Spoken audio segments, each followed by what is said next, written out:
Kapitel 14. Die Sonne strahlte schon auf die Wipfel der Bäume, als Fridolin am nächsten Morgen erwachte. »Guten Morgen, Fridolin«, rief der alte Mann, der eben vom Brunnen zurückkam. »Du hast ja tief geschlafen. Wie geht es dir heute?« »Ich weiß nicht.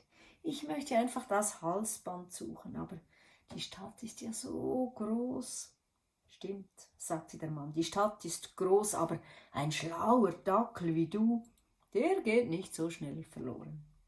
Komm, hier nimm.« Und er gab Fridolin ein Stück Brot. »Ich habe mir die Sache überlegt«, fuhr der alte Mann fort. »Am besten spazierst du einen Tag lang durch die Stadt. Vielleicht triffst du den Spitz, der ein Halsband trägt. Und du kannst die anderen Hunde fragen, ob sie etwas gesehen haben. Ich selbst passe auch auf. Hier kommen viele Leute mit Hunden vorbei und wenn wir beide den Spitz nicht finden, weiß ich auch nicht, aber ich glaube, vielleicht haben wir Glück.« Ja, das machen wir. Also gut, sagte Fridolin. Ich mache mich auf die Suche. Am Mittag bin ich zurück. Pass gut auf, wenn du diese Straße gehst. Das ist gefährlich. Immer nach links und rechts schauen, bevor du rübergehst. Ja, keine Sorge, das kenne ich schon von Siebentürm. Das muss ich dort auch machen.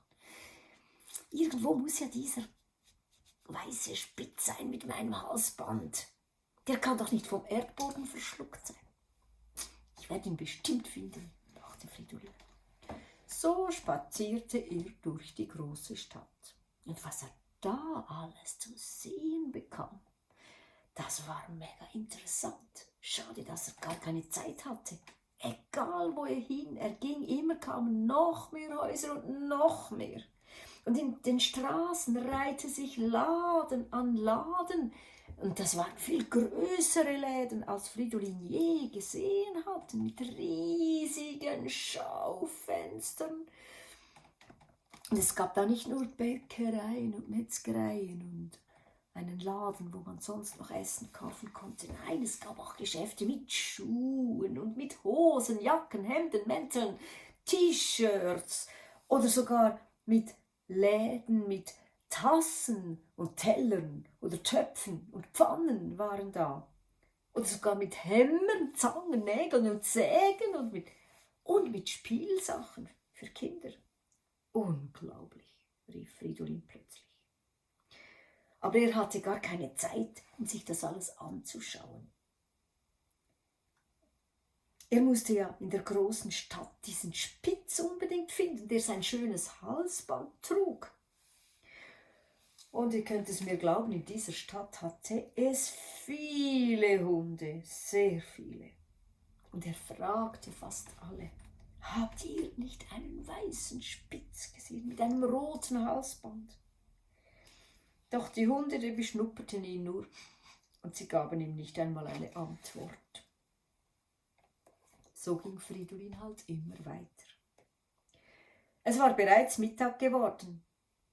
Deshalb ging er wieder zurück zum Park, in dem er letzte Nacht geschlafen hatte.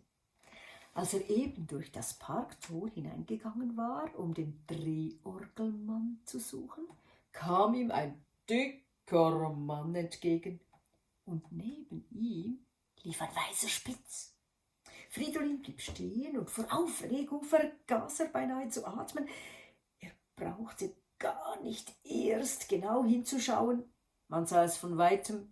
Der Spitz trug ein rotes Halsband und an dem Halsband strahlte in der Mittagssonne ein goldener Knopf neben dem anderen.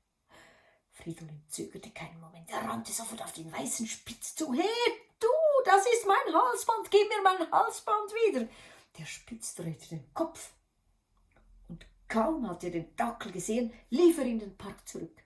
»Spitz, hierher«, befahl der dicke Mann mit scharfer Stimme. Fridolin ging zu ihm und machte Männchen. »Bitte«, sagte er, »dein Hund soll mir das Halsband zurückgeben. Es gehört mir, ich habe es verloren und suche es schon lange. Bitte gib es mir zurück.«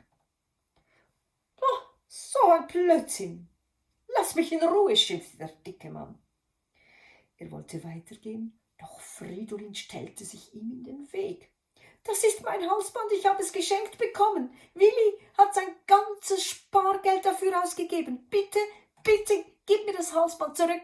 Es ist meins.« »So eine Frechheit«, schrie der Mann. »Spitz, hierher, pack ihn!« Er wollte dem Dackel einen Fußtritt geben, Fridolin sprang aber rasch zur Seite. Doch im selben Augenblick fiel der Spitz von hinten über ihn her und packte ihn mit seinen scharfen Zähnen im Nacken.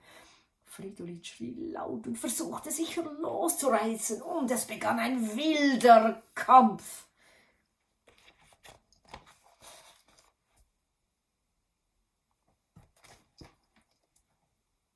Bald war der Spitz über ihm und biss Fridolin mit aller Kraft in den Hals und in die Beine. Dann wieder riss sich Fridolin los und warf den Spitz zu Boden. Wenn ich ihm nur das Halsband ausziehen könnte, dachte Fridolin. Mit Schwung hob er den Spitz in die Luft, warf ihn auf den Rücken und drückte ihn mit den Pfoten in den Kies. Dann versuchte er mit den Zähnen die Schnalle aufzumachen. Tatsächlich, es ging, nur noch ein wenig fehlte, dann hatte er es geschafft und konnte mit seinem Halsband davonrennen. Doch plötzlich ließ Fridolin das Halsband los und sank zu Boden. Der dicke Mann hatte ihm mit aller Kraft den Stock auf den Rücken geschlagen. Fridolin wurde schwarz vor Augen. Die Hiebe hagelten auf seinen Kopf und auf seinen Rücken hinunter. »Lass los, du Drecksdackel«, schrie der Mann. »Zum Teufel mit dir!« Er schlug immer wütender auf den armen Dackel ein. Fridolin wollte davonrennen, aber er konnte sich nicht mehr bewegen.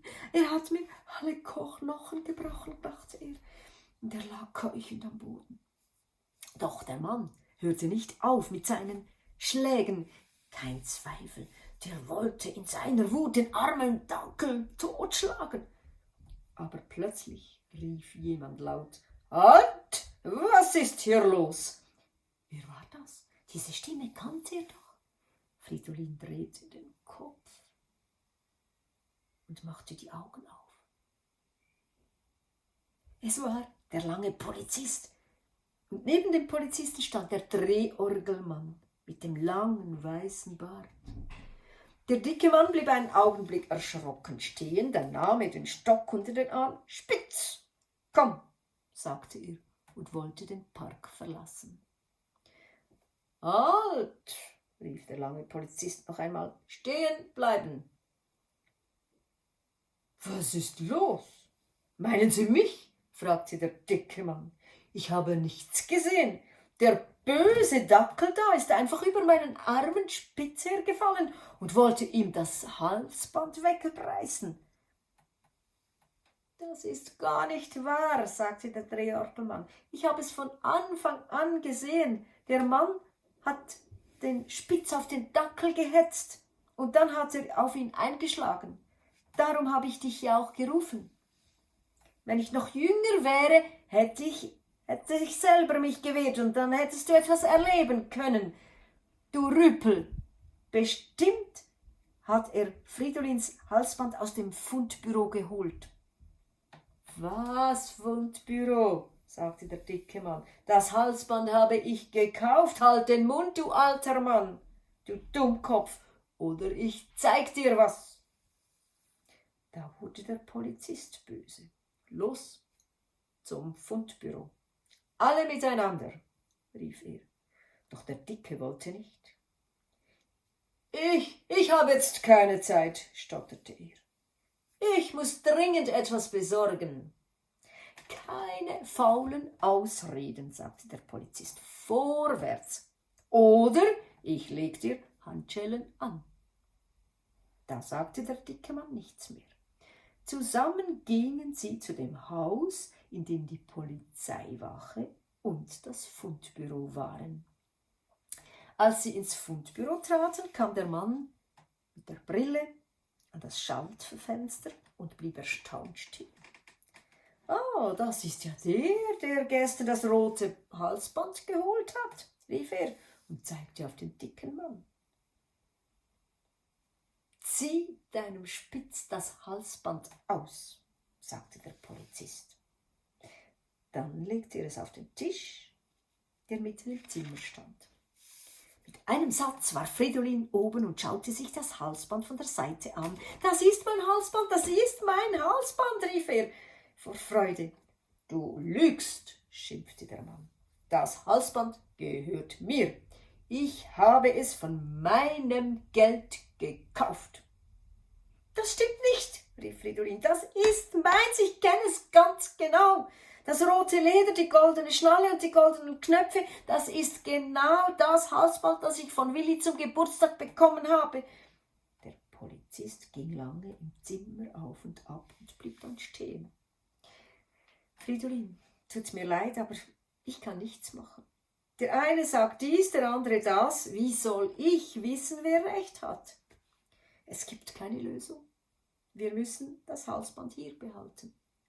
Vielleicht findet sich ja jemand, der uns sagen kann, wem es tatsächlich gehört.« Da schlug der dicke Mann mit der Faust auf den Tisch.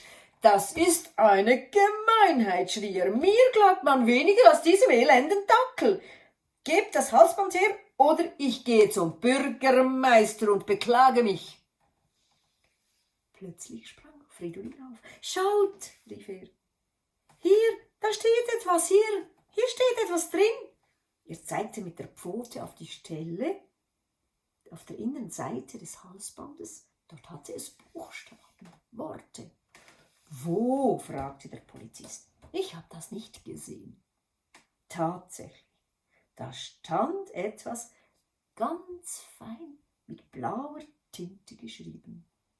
Der Polizist hielt das Halsband dicht vor die Nase und las dann laut: »Für Fridolin zu seinem ersten Geburtstag.« Fridolin sprang vom Tisch. »Seht ihr? Fridolin steht da. Das hat Willi geschrieben.« Der dicke Mann wurde ganz blass und bleich und brachte kein Wort mehr heraus. »Da haben wir's.